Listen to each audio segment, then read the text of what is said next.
Hello and welcome to Catalyze Music Academy. My name is Zaak Kerstetter. I'm an Ableton Certified Trainer. And at the time of recording this, Ableton Live 11.1 has just been released, which is a brand new free update for Ableton Live 11 that includes a lot of really cool new features.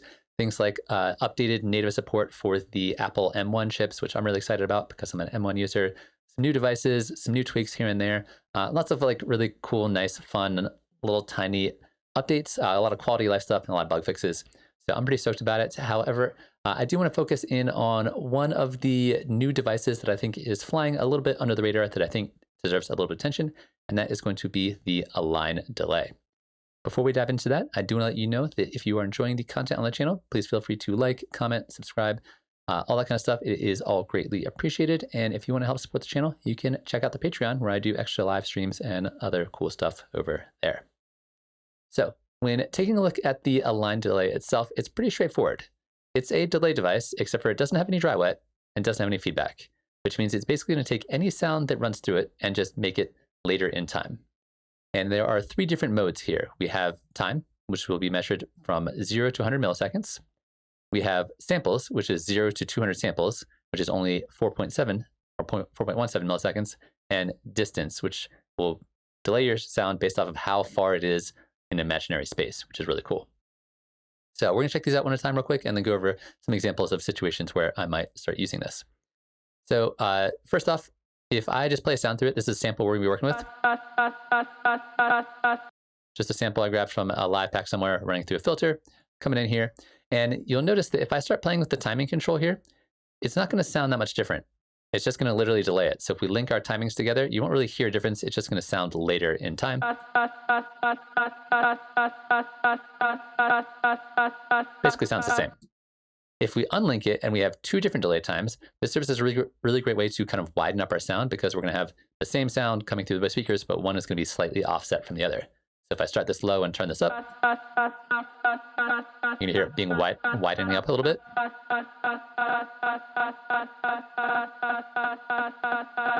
And we can play both of them to like play around with it a little bit. So that's kind of cool. Nothing like super fancy there.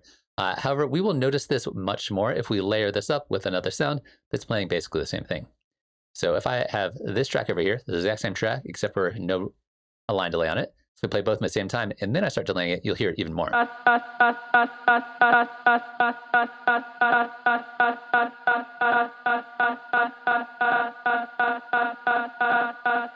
you turn this up way high,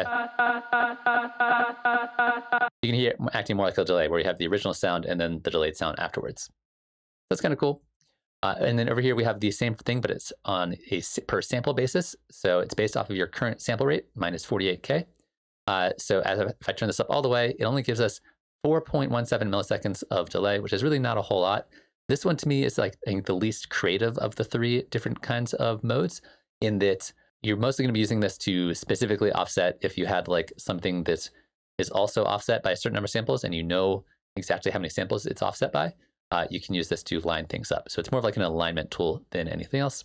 I mean, they're all kind of alignment tools, but this is more for like very specifically alignment because you're not really going to notice this when I play it.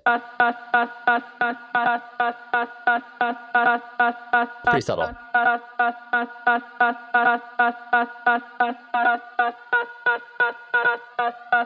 You can get some like weird kind of like phasing if you like set this really low.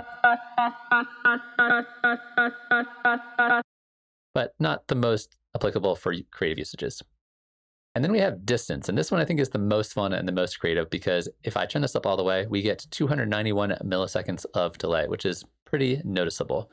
And in addition, we can set our distance to be either in meters or in feet. You still get the same amount of delay. You still get the same amount of maximum delay here. But it's kind of a cool feature. You feel like, again, you're trying to align something based off of how far away a speaker is. You can do that. We can also change the temperature of our room. So if I turn these up here, changing the temperature in both Celsius or Fahrenheit will proportionally change the timings of both of them. So if I do something like this, I can turn it up or down, and you can see it's affecting the timing on both of them based off of the temperature of our imaginary room that this is being sent through. So if we start with this low and then turn it up. Again, we can hear it widening, creating interesting rhythmic variation. If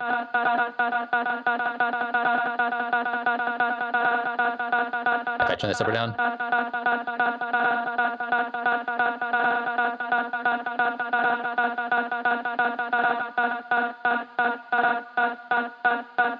So cool. We get like a bit more variety there, and we get more of like a delay kind of sound, and we can offset it and create some cool, interesting rhythmic possibilities, which is really what I wanted to emphasize in this video.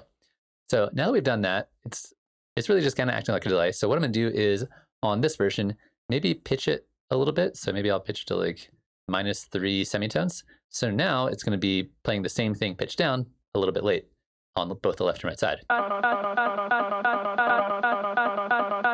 If I play with the timing here.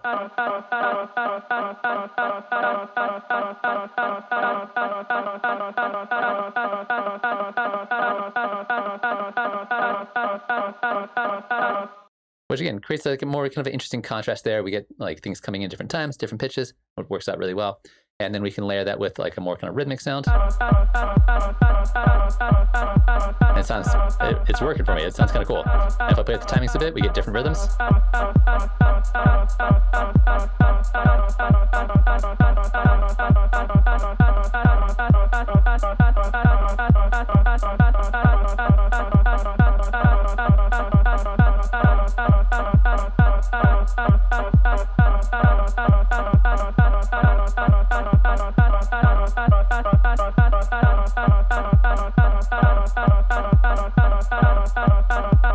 A lot of cool, interesting, creative possibilities there.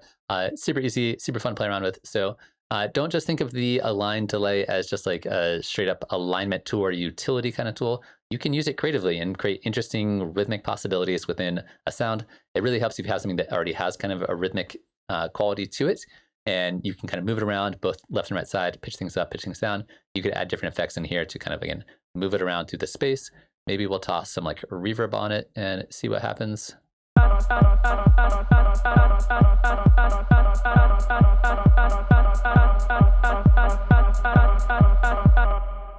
don't know, a lot of things you can do. Now, technically, a lot of the stuff we just did with the align delay, you could do with the regular delay. So if you don't have 11.1 and you want to try something like this, what you could do is take the regular delay, turn the dry wet at 10%, the feedback down to 0%, unlink them, turn them both off sync, and then adjust the timing here in the same way you would adjust the timing here. And that will get you a fairly similar kind of effect. This is just a nice, fun, easy way to do it that I think that I thought I would just point out to you guys. So that's gonna be it for this video. Hopefully you enjoyed watching that. Hopefully that's helpful. Hopefully you guys are enjoying 11.1. Like I said, not a lot of like huge, major, groundbreaking updates to Live 11, but a lot of cool stuff to sink your teeth into if you want to check it out. So that's gonna be it for this video. Hopefully you enjoyed watching that, and hopefully I will see you again soon.